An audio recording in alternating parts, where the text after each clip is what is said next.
Sí, Sí, voy a empezar a grabar y a ver qué dice aquí. Si está grabando ya. A ver. Ya estaba grabando, dice. Ya está grabando. Sí. Listo. Hola a todos. El día de hoy quería traer este tema que se llama Nuevos ensayos clínicos en ojo seco. Entonces, los temas que vamos a discutir hoy, los objetivos, una breve introducción, la metodología, las características de los ensayos clínicos publicados entre 2021 y 2022 y la revisión de 2 artículos seleccionados. Entonces, como objetivo para hoy tenemos analizar las características de los ensayos clínicos para ojo seco publicados en 2021 y 2022 y revisar los mecanismos de algunas de las intervenciones novedosas que encontré en los artículos publicados. Entonces, una muy breve introducción, ¿qué es la enfermedad del ojo seco? Pues es una enfermedad multifactorial, lo que significa que es un trastorno complejo, que no es un proceso único, sino muchos procesos de la superficie ocular, que se define como todas las estructuras de la superficie, los anexos, incluyendo la película lagrimal, las glándulas lagrimales, las glándulas de meibomio, la córnea, la conjuntiva y los párpados, que se caracteriza por una pérdida de la homeostasis, que es el estado de equilibrio dinámico que normalmente debería tener pues, el tejido. Pues en la definición, esta es la definición del DIUS-2, también nos van a hablar sobre cuáles son los principales mecanismos fisiopatológicos que llevan al ojo seco, siendo ellos la inestabilidad de la película lagrimal, la hiperosmolaridad, la inflamación, daño, anomalías neurosensoriales. Entonces todos esos procesos se van a combinar para producir el ojo seco. Acá tenemos, de acuerdo al DIUS-2, el enfoque diagnóstico para definir que un paciente tiene ojo seco. Entonces comenzamos con algo, el paciente pues nos trae unos síntomas que pueden ser compatibles. Entonces ellos recomiendan hacer algunas preguntas para intentar focalizar el examen y excluir otras condiciones que puedan parecerse a ojo seco. Analizar factores de riesgo como tabaquismo, lentes de contacto, algunas medicaciones y el diagnóstico. Entonces ellos dicen haga un screening con algún cuestionario de síntomas, puede ser el OLTI o puede ser el de 5 preguntas si tiene síntomas positivos más alguno de los marcadores de daño, ya sea el tiempo de ruptura de la lágrima menor a 10 segundos, una osmolaridad aumentada, diferencia de la osmolaridad entre los ojos o tinciones oculares positivas, entonces ya tiene hecho el diagnóstico. Luego entonces recomiendan para poder enfocar la terapia, pues hacer una clasificación entre evaporativo y por deficiencia acuosa. Entonces, en general se considera que esto es un espectro, aunque la mayoría de los pacientes que vamos a ver van a tener ojo seco evaporativo. Y posteriormente recomiendan, pues si es necesario, hacer más pruebas para determinar el subtipo, por ejemplo, pues por supuesto hacer un shimmer para ver si es por deficiencia de acuoso, o también se podrían considerar pruebas como interferometría lipídica para la medición del volumen lagrimal, y hemografía, pues para hacer esta clasificación y más o menos saber hacia dónde tiende a estar nuestro paciente. Y luego hacer una clasificación de si es leve, moderado o severo. El DIUS-2 nos recomienda diferentes niveles para el manejo y el tratamiento de la enfermedad del ojo seco.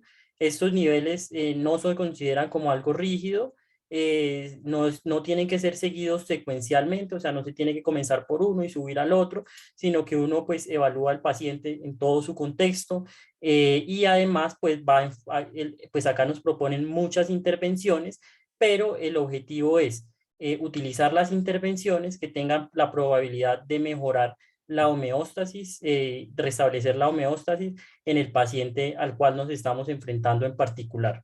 Entonces, en el nivel 1 vemos las intervenciones pues más sencillas y las que tienen menos pues riesgo y menos costo, que incluyen educación, modificaciones medioambientales, incluyendo, por ejemplo, la ubicación de la pantalla, que no esté elevada, sino que esté abajo, higiene palpebral, entre otras. Ya el nivel 2, si no es suficiente el nivel 1, entonces recomiendan esta lista de tratamientos, pues que incluyen muchos de los que utilizamos día a día. No voy pues a entrarme en estos, pero acá está pues, la diapositiva para que la puedan pues, recordar. Y tenemos nivel 3 y nivel 4, donde también encontramos otras intervenciones que pueden ser útiles en ciertos casos. Entonces, secretagogos orales, principalmente en enfermedades de Sjögren, colirios de suero autólogo halogénicos si las anteriores alternativas no funcionaron, y se podría considerar lentes de contacto terapéuticos. Y en el nivel 4, tratamiento prolongado con corticoides tópicos, injerto de membrana amniótica, oclusión quirúrgica de puntos lagrimales y otras cirugías como tarsorrafia, trasplante de glándulas salivares. Bueno, teniendo en cuenta pues esta lista pues de tratamientos y terapias que ya están reconocidas pues dentro de la última actualización del DIUS-2 que fue en 2017, pues a mí me pareció interesante explorar cuáles eran los nuevos, qué está saliendo, qué se está publicando en Ojo Seco. Entonces, pues para saber más o menos qué es lo que viene, también un poquito para entender, ya que a veces estamos, pues, estamos planteando la realización de varios estudios, me pareció importante entender cuáles eran los desenlaces que que se están midiendo actualmente, cómo se está definiendo la enfermedad en los estudios clínicos, porque me parece que pues de ello podemos aprender para formular pues, proyectos de investigación que utilicen los desenlaces adecuados, las definiciones adecuadas, y pues que por tanto tengan mayor probabilidad de pues, ser metodológicamente rigurosos. Entonces, para ello realicé esta búsqueda en PubMed, utilizando en la casilla de búsqueda, utilizando el término Mesh Dry Eye, y restringiendo la búsqueda utilizando el filtro de ensayos clínicos y restringiendo la fecha de la búsqueda entre 2021 y 2022. Acá vemos pues esa estrategia de búsqueda pues traduce esta es la estrategia de búsqueda pues como tal en la terminología de PubMed, y de ello pues nos arrojó 95 artículos. Entonces, esos 95 artículos los revisé pues manualmente uno a uno y excluí los que no fueran ensayos clínicos aleatorizados de intervenciones en enfermedad de ojo seco. Se excluyeron 52 artículos por los motivos que ven acá y incluí 43 artículos para revisar pues sus características. Entonces, sobre las características de los estudios, pues los países que más están publicando en ojo seco son China y Estados Unidos, que publicaron en ese periodo de tiempo cada uno 10 artículos, y pues acá podemos ver el resto de países. Hay un artículo que está hecho entre pues una colaboración entre investigadores mexicanos y un investigador colombiano, que pues se hizo de manera multicéntrica, entonces pues hay representación del país en un artículo. Sobre las características de los estudios, entonces encontré que el número de participantes por estudio, la mediana, no la media, estuvo en 76, con un rango de participantes mínimo 10 fue lo que se incluyó en un estudio y el máximo que incluyó otro estudio fue 2.868 participantes. Y la gráfica pues nos permite ver la distribución. La mayoría de estudios pues incluyeron entre 10 y 92 participantes. En términos de la duración del follow-up de los estudios en semanas, la mediana fue 12, y el rango estuvo entre 1 semana y 48 semanas de seguimiento. La mayoría, pues, más o menos entre 1 y 20 semanas de seguimiento. En términos de las características de los participantes, como es de esperarse, encontramos que la edad promedio de los participantes está hacia los 50.1 años y los estudios en promedio incluyeron un 71% de pacientes femeninos. En términos de los desenlaces, pues me pareció importante anotar que en estos estudios, y pues esto lo traigo a colación por si algún día alguno de nosotros decide hacer un estudio en ojo seco, como lo que más está aceptado, o por lo menos lo más frecuente que encontré fue que en términos de los desenlaces, para mirar la captación de fluoresceína en la córnea y en la conjuntiva, se utilizó esta escala del National Eye Institute, pues que tenemos acá y que podemos ver a diferencia de la escala de Oxford que utilizamos en la clínica normalmente. Entonces, habiendo dicho eso, me gustaría revisar rápidamente todos los estudios. Entonces, acá está la tabla. Ahí ven el Excel. Sí, Mario, Sí, se ve. ahí se está viendo. Sí se Listo. ve. Entonces lo que hice acá fue como pues se me olvidó mencionar en la parte de los términos de la búsqueda, pues es una búsqueda que no es una búsqueda completamente exhaustiva, pero es una búsqueda con unos términos amplios que permite pues abarcar una gran cantidad de información, pues si bien no es el tipo de búsqueda que haríamos en una revisión sistemática, pero pues sí es una revisión, sí es una búsqueda pues amplia. Entonces, Pero, perdón, Mario, yo quisiera eso, en esa diapositiva, en la anterior, ya que la resaltas en la anterior, en esa, que sí, te detengas un poquito más porque solo la pasaste, pero no. listo, profe. Entonces acá hay, está la manera de puntuar la captación de fluoresceína tanto en la córnea como en la conjuntiva en la córnea. Entonces, esta se hace por zonas. Entonces, cada zona tiene un número. Entonces, son 5 zonas y cada zona, de acuerdo pues al punteado que encontramos, se gradúa de 0 a 3. Entonces luego ese puntaje se va a sumar y cuando se suma todo el área, eso nos da el puntaje para la córnea. Ahora, para la conjuntiva, entonces están estas 6 áreas y cada una también se gradúa de 0 a 3.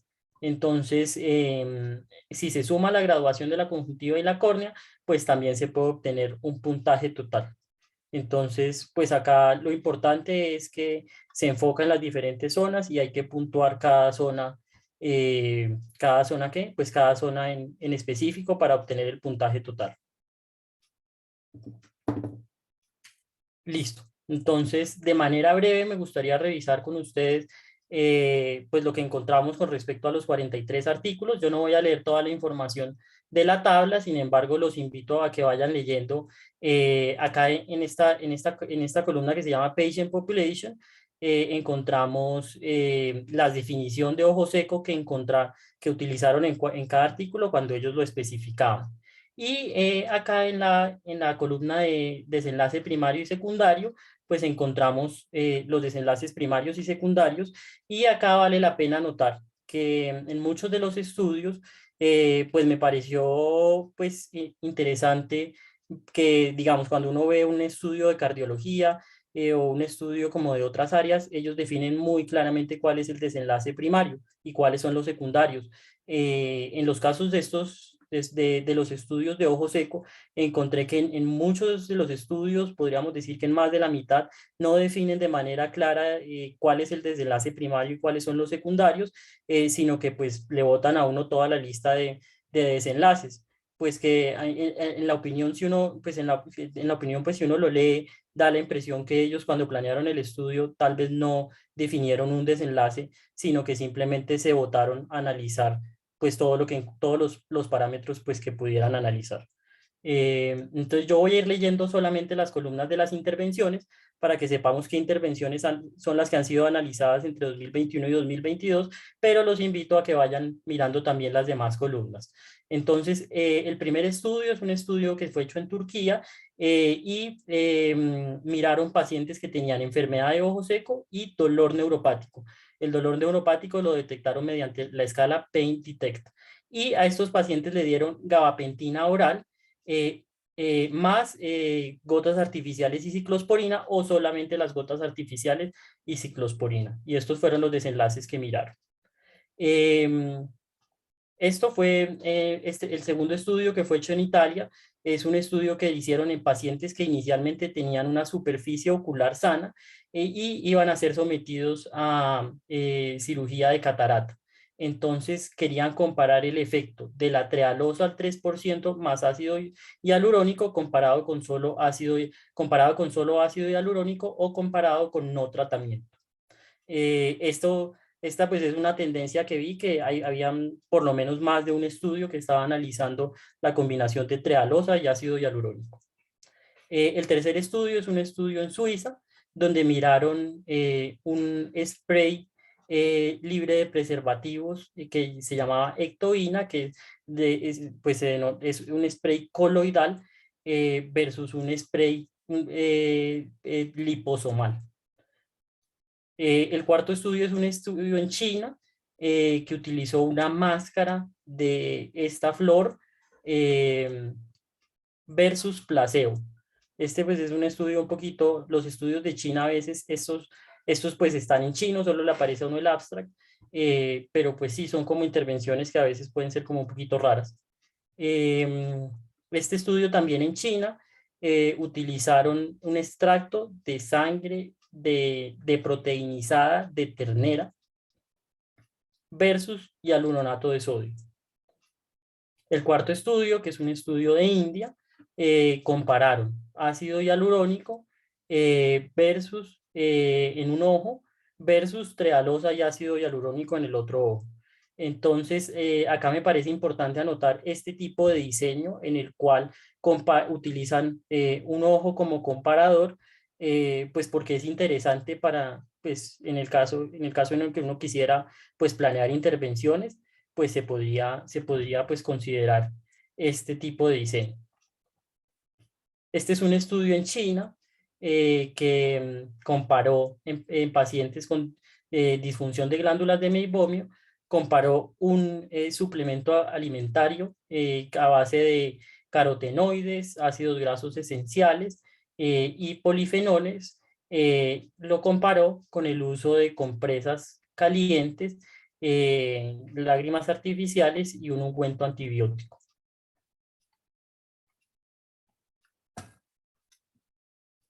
Este estudio de Japón comparó el dicuafosol, ya vamos a ver más adelante en las diapositivas que es el dicuafosol, versus lágrimas artificiales, con la misma estrategia, en un ojo versus en el otro ojo como comparador. Este estudio es un estudio fase 1 de seguridad de Estados Unidos del Bascom Palmer, donde exploraron la seguridad del trasplante de microbiota fecal vía enema en 2 ocasiones separadas por una semana. Entonces, pues me pareció interesante traer a colación que es algo, lo hicieron en pacientes con enfermedad de Sjögren y síntomas de ojo seco, pues más o menos severos. Entonces, me pareció importante que es algo que está comenzando a aparecer y podría venir en el futuro, el trasplante, pues todo lo relacionado al microbioma. El siguiente estudio, que fue hecho en Italia, comparó trealosa y ácido hialurónico con cloruro de sodio. El siguiente estudio de Corea utilizó una forma reesterificada de triglicéridos y ácidos grasos omega 3 dados orales más lágrimas artificiales y el comparador fue solamente las lágrimas artificiales. el siguiente estudio que tenemos es un estudio de Estados Unidos, donde compararon el uso de gotas tópicas de beta estradiol con solamente el vehículo. Este fue solamente en mujeres posmenopáusicas. El siguiente estudio fue un estudio realizado en Egipto, donde compararon tacrolimus, ciclosporina o tacrolimus o ciclosporina en un ojo y en el otro ojo placebo. Lo hicieron en pacientes con enfermedades de Sjögren. El siguiente estudio, que fue en China, compararon en pacientes que fueron a cataratas, compararon el uso de lentes de contacto versus no usarlos.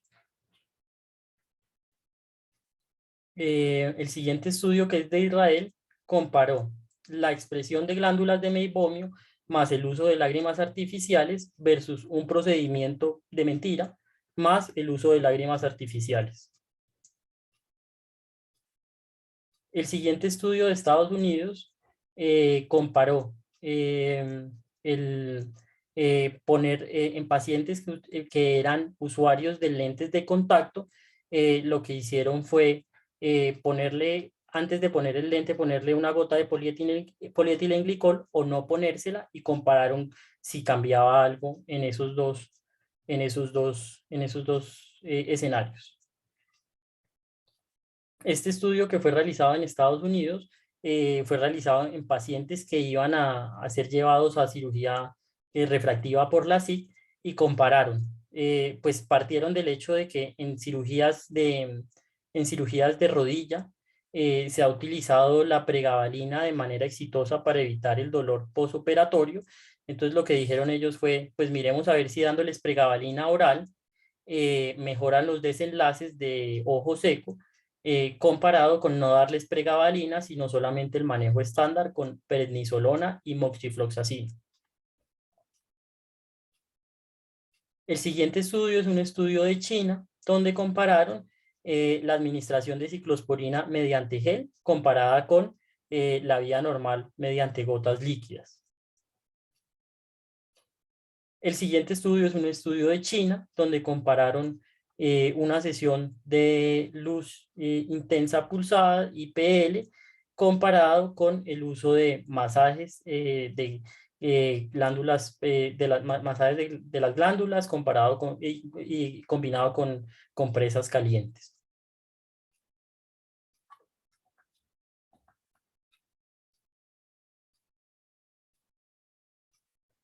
Este es un estudio que hicieron en Estados Unidos, donde compararon esta molécula NOV03 con solución salina. Este estudio, el de Corea, este es un estudio pues que me pareció interés, pues como que uno diría de pronto como que en principio no sé qué tanto sentido tendrá.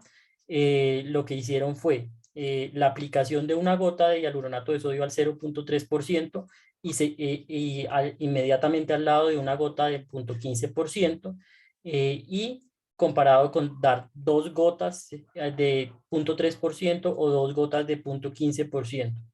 Y ellos concluyen al final que esta estrategia, la de dar una gota de 0.15 más 0.3, es mejor que estas dos estrategias, pero pues pues es una cosa que no sé qué tanto sustento biológico tenga.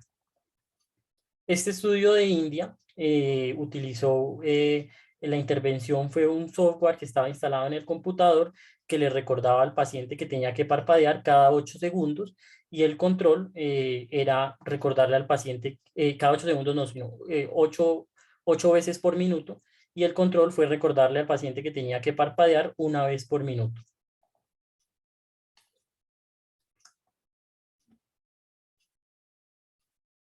Este estudio de Estados Unidos compararon una forma de farmacéutica de ciclosporina libre de agua versus el vehículo solo.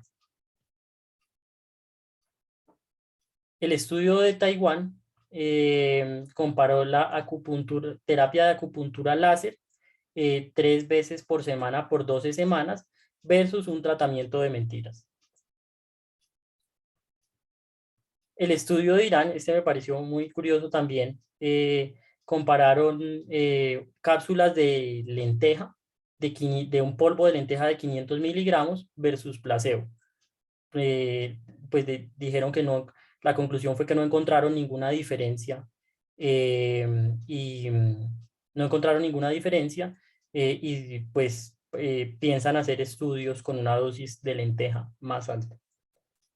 El estudio en la fila 34 es un estudio de Estados Unidos que compara el Reproxalab, que ya vamos a ver más adelante en la diapositiva de qué se trata. Es un inhibidor de especies reactivas de aldehído versus vehículo. Este estudio de Corea comparó utilizar compresas calientes para los párpados por 30 minutos diariamente versus gotas artificiales a necesidad.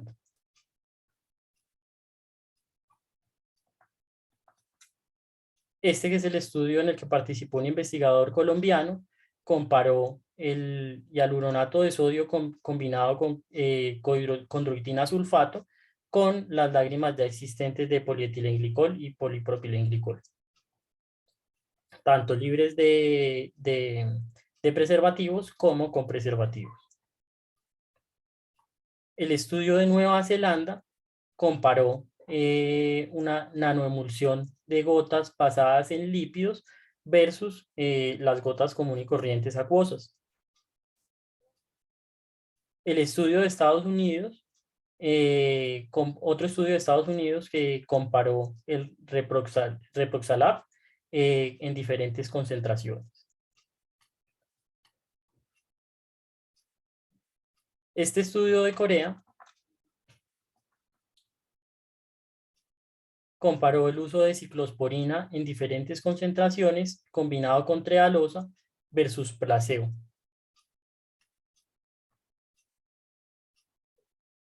El siguiente, que es el de la fila 43, comparó una solución de loteprednol etarbonato encapsulado en nanopartículas versus solo el vehículo.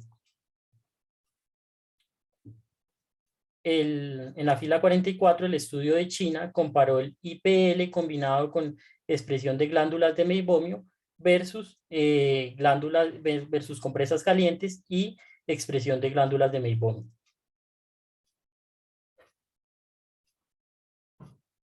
El estudio de China comparó el uso de factor fibroblástico básico bovino recombinante en gel versus solo la matriz de gel.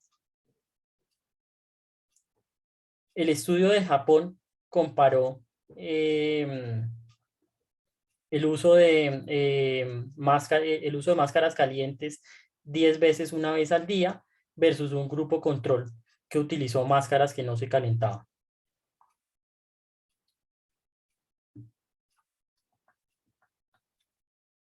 El estudio de Noruega en la 51 comparó dos dispositivos para hacer tratamiento térmico de los párpados. Este de Bausch & Lomb y este de una compañía de Gran Bretaña. Luego tenemos este estudio de Gran Bretaña, donde compararon un dispositivo que calienta los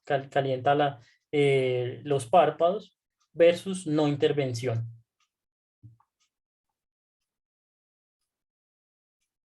En la 55 tenemos este estudio de Países Bajos, donde compararon el uso de suero autólogo versus el uso de suero heterólogo.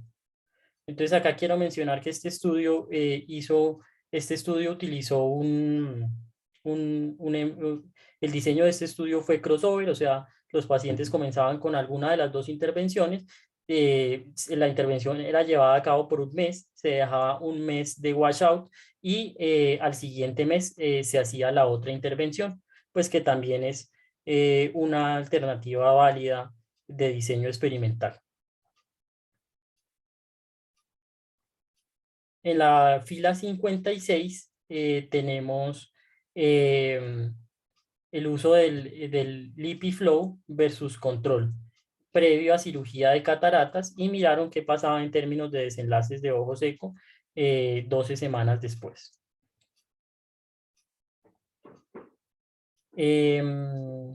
Tenemos acá este estudio en la fila 58, este estudio de China, donde utilizaron el LipiFlow versus no LipiFlow. También en el contexto de pacientes que iban a ir a cirugía de cataratas. En la fila 66 tenemos el uso de ciclosporina A en una formulación nanomicelar versus vehículo. Acá en la 75 tenemos este estudio de Irán, donde se comparó el uso de limpieza con ácidos el tea tree oil versus limpieza con champú regular. Y finalmente, en la 91 tenemos este estudio de China, donde compararon la expresión de glándulas de meibomio con IPL, solo IPL y solo expresión de glándulas de meibomio. Entonces, esto era solo para dar como un panorama pues grande de las intervenciones que se han venido pues estudiando, y quería preguntarles si hay alguna que les haya llamado la atención en la cual quieran que pues hagamos algo más de pues que gastemos un poquito de tiempo en ese artículo en particular. El 24, el de la pregabalina que encontraron, Mario. Entonces ese no, lamentablemente no encontraron que hubiese ninguna diferencia. Entonces los desenlaces que midieron era severidad, el desenlace primario era severidad de los síntomas a través del cuestionario de ojo seco de 5 preguntas, y encontraron que la pregabalina no tuvo ningún efecto en prevenir los síntomas de ojo seco posterior a la Zika. Mario, en el que mencionas de Japón de usar un grupo con calor sobre los párpados, otro grupo sin calor, ahí que encontraron. Listo, profe.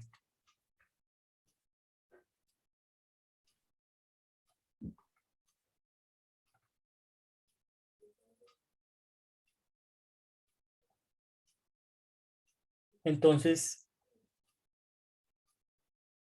en este estudio, los desenlaces que midieron, esto es interesante, midieron pues desenlaces objetivos como el tiempo de ruptura, la captación de fluoresceína, pero también miraron desenlaces subjetivos para ansiedad y depresión. Entonces hicieron estos scores para ansiedad y depresión.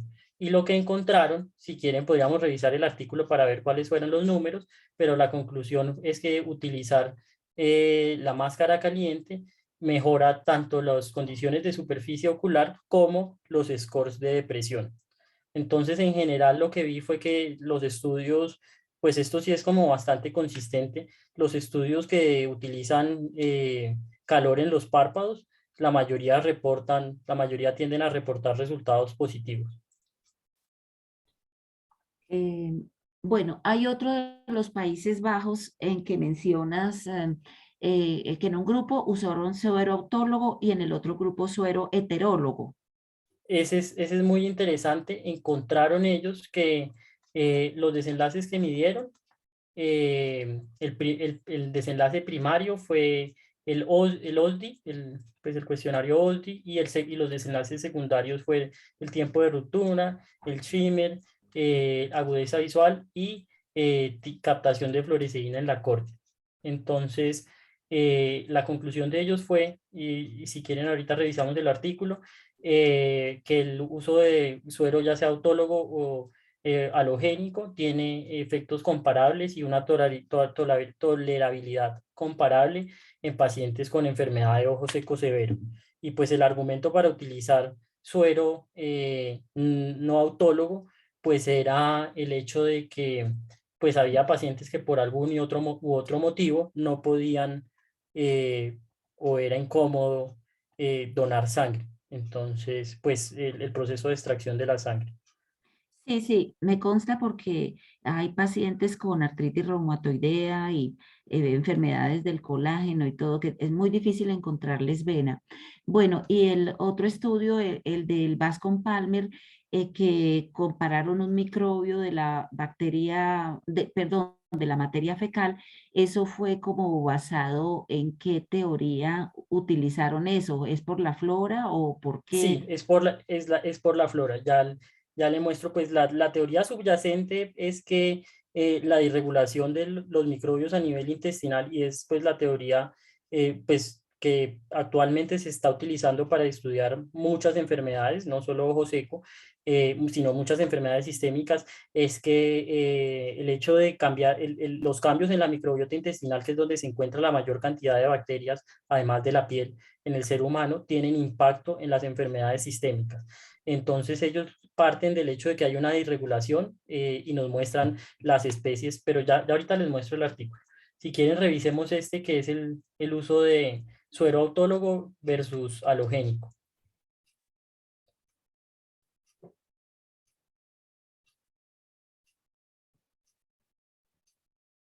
Entonces, lo que ellos encontraron eh, con relación al desenlace primario, que era el OSDI, fue una disminución en el OSDI, pues comparable, básicamente igual, entre el uso de suero autólogo y el uso de suero halogénico.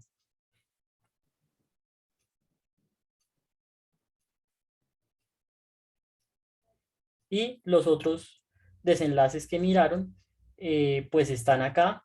Eh, encontraron con respecto con respecto al BUT, sí encontraron que en el halogénico el BUT, pues esto es un desenlace que podría ser considerado, un resultado que podría ser considerado pues paradójico, que encontraron que en el BUT aumentaba más, pero pues realmente pareciera que no hay diferencia pues acá, en términos del BUT, en términos de producción de lágrimas, también los intervalos de confianza no dan para decir que hay una diferencia en términos de lesiones puntadas en la córnea y en términos de agudeza visual. Entonces,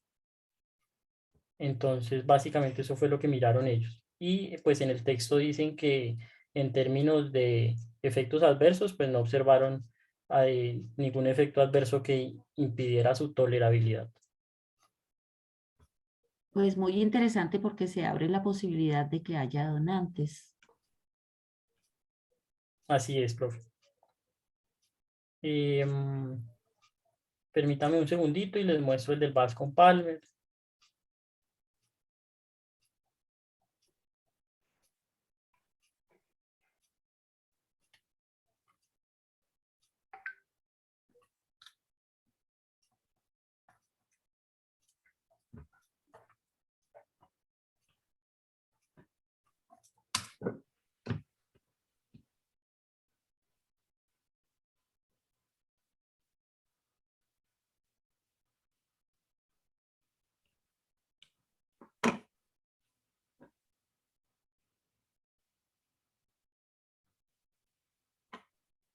Entonces ellos parten de un análisis de la diversidad de especies y muestran diferencias entre el donante y pues el receptor en la línea de base. Muestran que hay diferencias en las proporciones específicas, en la abundancia relativa de las diferentes especies en la microbiota intestinal. Y pues esa es la teoría para pensar que en estos pacientes de Sjögren está disregulada la microbiota y que eso podría cambiar la microbiota, podría impactar en la enfermedad. Y luego lo que ellos, pues son un montón de gráficas, pero luego lo que ellos quieren mostrar es que el, el receptor, la microbiota del receptor a los 3 meses del tratamiento va a tender a parecerse a la microbiota donante. pero pues la verdad son varios gráficos pues que habría que analizar pues, con más detalle. Pero Pero básicamente eso es lo que ellos quieren decirnos acá. sí, pero encontraron algún impacto. Este estudio, profe, ellos ni siquiera mencionan nada de impacto. Este estudio solo fue seguridad y solo fue Ya. con muy poquitos pacientes, creo que 10 pacientes. Por Entonces, eso fue este que- estudio ellos solo miraron seguridad y concluyeron que no encontraron efectos, no notaron ningún efecto adverso y pues hicieron el estudio y vieron que al final la microbiota se parecía a la microbiota implantada del donante. ah, Listo, entonces habiendo revisado eso, entonces lo otro que me gustaría mostrarles es dos intervenciones que me parecieron interesantes para el ojo seco. Un Como, puntico, espérate, Mario. listo, profe. Es que se ve que hay como unas intervenciones como muy patrocinadas por la industria. ¿A usted cuáles le parecieron? Sí, Así definitivamente que se las de veían gotas, súper sesgadas. las de gotas, las donde comparaba entre ácido hialurónico versus ácido hialurónico, pues me Sí. pareció que definitivamente.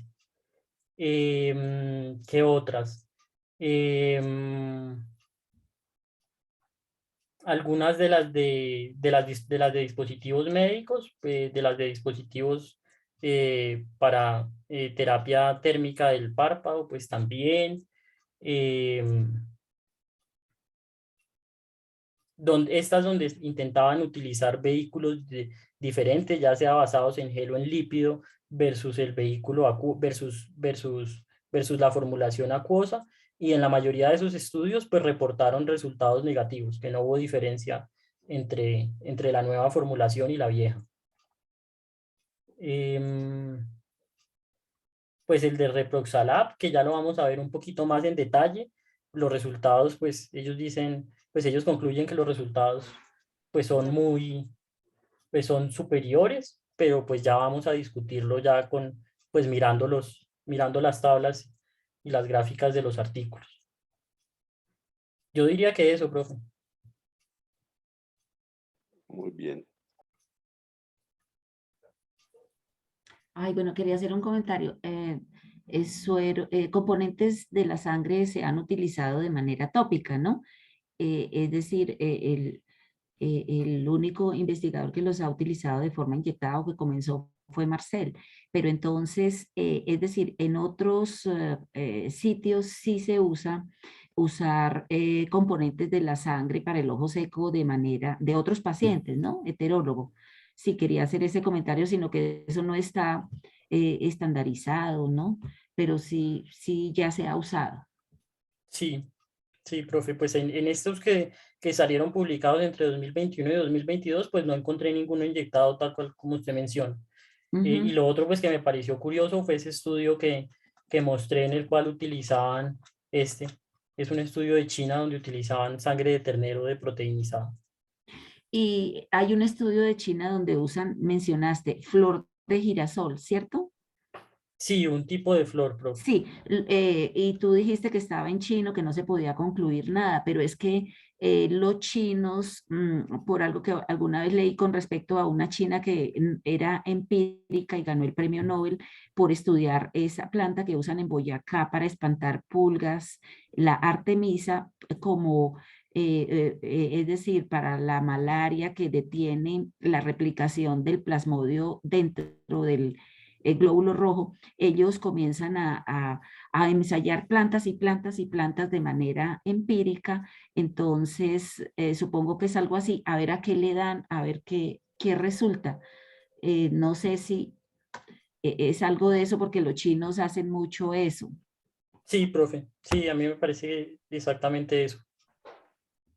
Y esos artículos son los que pues uno no puede terminar de ver los métodos bien porque el abstract pues solo el abstract está en inglés y el resto está en chino.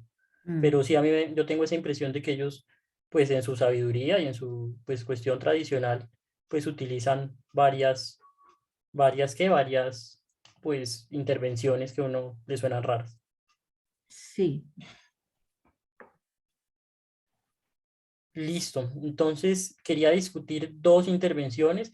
La primera, el dicuafosol, Entonces el dicuafosol es un agonista de receptor P2Y2 que va a actuar pues a nivel de la interfaz entre la conjuntiva y la lágrima. Va a actuar en dos partes. Va a actuar primero en la célula conjuntival y también va a actuar en las células de Goblet. Entonces en ambas va a utilizar la vía de la fosfolipasa C, que va a producir liberación de calcio, y en el epitelio conjuntival va a llevar a secreción de agua, y en el epitelio de las células de Goblet pues va a llegar a secreción de mucina. Entonces hay estudios previos que han demostrado que el dicuafosol aumenta el BUT, disminuye el daño epitelial y mejora los síntomas, y es un medicamento que está aprobado para el manejo del ojo seco en Japón. Entonces, uno de los estudios que les mostré era relacionado con el dicuafosol. Es un estudio que realizaron en 26 pacientes, la mayoría mujeres de edad promedio 37 años, y el seguimiento fue de 8 semanas. Los desenlaces que miraron fue unos scores de puntuación, los scores de puntuación corneal y conjuntival, que ya los habíamos definido antes de acuerdo a la definición del National Eye Institute. Pues miraron, compararon qué pasaba al dar el dicuafosol con una lágrima libre de preservativos, que no dicen cuál. Entonces, lo que podemos observar acá básicamente es que el dicuafosol se comporta o los resultados son pues muy parecidos a los de la lágrima. No parece haber así una diferencia muy grande. El único pues punto en el cual hubo una diferencia estadísticamente significativa fue para la tinción conjuntival a las 4 semanas, donde pues en los pacientes con dicuafosol tenían 6 puntos y en los pacientes con lágrima tenían 8 puntos, pero luego vemos que a las 8 semanas pues como que la tendencia está ahí, pero ya no es estadísticamente significativa, entonces no permite concluir mucho. Y en términos de síntomas, los autores mencionan que el dicuafosol fue capaz de mejorar a las 8 semanas los síntomas de sequedad y de visión borrosa, pero que la lágrima artificial no tuvo ese efecto a las 8 semanas. Entonces, pues ellos concluyen que pues el dicuafosol pues es efectivo, e incluso dicen que es superior a la lágrima artificial, pero pues queda la duda. La otra intervención para discutir es el Reproxalab. Entonces, es un inhibidor de especies reactivas de aldehído. Entonces, las especies reactivas de aldehído van a actuar por medio de las vías de señalización de receptores y de quinasas, y van a actuar promoviendo la inflamación, mediando activación de vías de inflamación y liberación de citoquinas. La más conocida y más caracterizada es el malondialdehído, malondialdehído, y esta RASP ha sido asociada con enfermedades inflamatorias oculares y pues se ha encontrado elevada en pacientes con ojo seco. Entonces, pues ese es como el contexto para desarrollar un inhibidor de las RASP. Y acá tenemos el estudio clínico. Es un estudio grande, fase 2B, con 300 pacientes que tenían ojo seco por más de 6 meses. La edad promedio 65 años, 74% eran mujeres, y lo siguieron a 12 semanas. Y utilizaron diferentes concentraciones, 0.25 y 0.1%, para comparar pues qué sucedía a diferentes concentraciones. Entonces, lo que pudieron observar en términos de sintomatología, utilizaron la pregunta de sequedad de este cuestionario, el OD4SQ. Y esa pregunta se calcula, tiene un rango de puntuación de 0 a 4. Entonces, lo que encontraron en todos los puntos fue que el Reproxalab tenía una mayor disminución de la sintomatología de sequedad que el vehículo, y encontraron pues una relación en todos los puntos, y encontraron una relación dosis-respuesta que pues sugiere causalidad y pues ayuda y pues hace más sólida el hallazgo.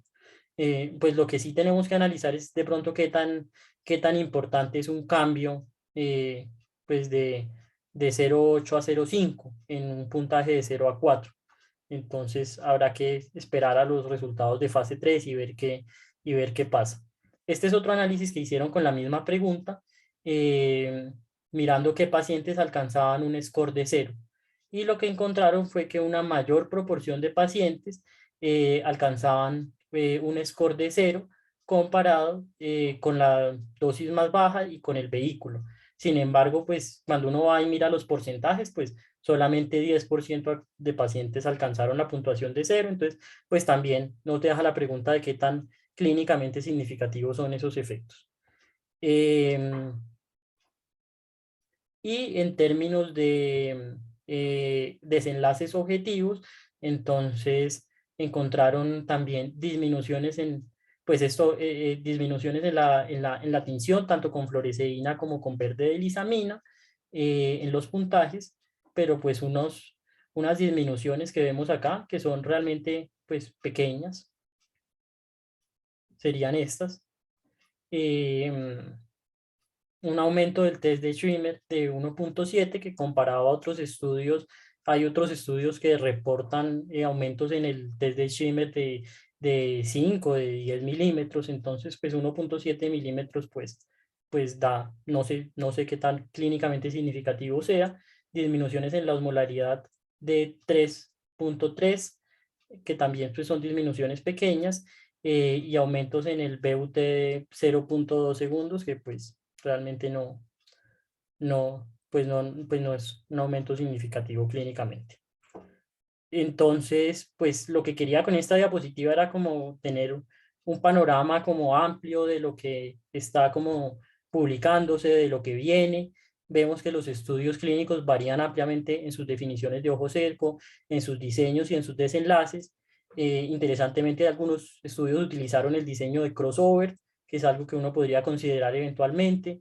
Otros utilizaron el ojo contralateral como comparador, que podría ser una estrategia válida, especialmente pues si ambos ojos tienen una enfermedad, pues una severidad de la enfermedad similar. Vimos que la tinción de fluoresceína es lo que se usa mayormente para reportar en los estudios clínicos. Se utiliza mayormente la escala del National Eye Institute versus las escalas más fáciles que uno utilizaría en la clínica. La conclusión de que una importante proporción de estudios no definieron de manera clara cuál era el desenlace primario, pues lo cual me parece que la manera correcta de hacerlas es pues, definirlo a priori, y pues que hay medicamentos con nuevos mecanismos que pueden ser prometedores para el tratamiento del ojo seco, como el dicuafosol y el reproxalato.